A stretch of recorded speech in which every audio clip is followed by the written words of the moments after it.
When I was a child watching this scene, did not care about the deep meaning of the god of gamblers. Instead of 6, God of Gambling's opponent shook out 6 ones. This game is more than small. Theoretically, God of Gamblers could win by shaking all the dice. But he only broke 1. This is 100 times more difficult. But only those who have experienced the human condition understand.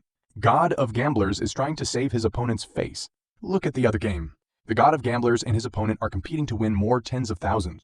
The opponent got 790,000, but he got exactly 800,000, only 10,000 more than his opponent. The God of Gamblers wins twice in close games. One time, he learned that his friend was cheated by a cheat and lost $10 million.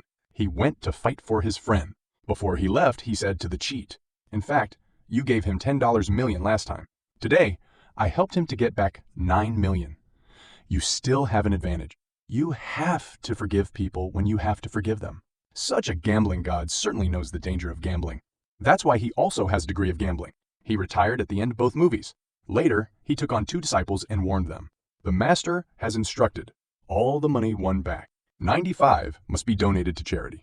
Can only leave 5 of their own use. Even if the god of gamblers was already invincible, he is also deeply aware of his wife's words. In this world, it's just that most people are unaware of the degree. The god of gamblers was at the top of his game. We can recognize his realm, but it is difficult to empathize with his story. The times are getting less and less heroic. 30 years after the god of gamblers. This time, he plays a gambler, Wu Guanghui, who does not know the degree.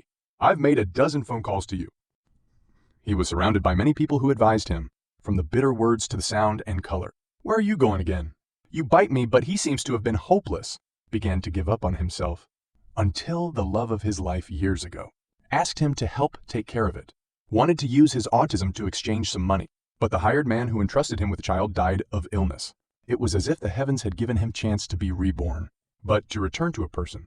In reality, Chow Yun-Fat has a gambling father.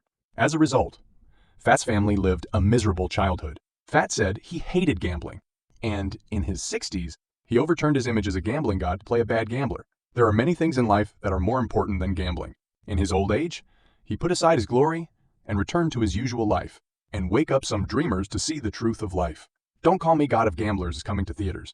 A father of a prodigal son will also perform a moving, tear-jerking redemption journey. Go see it!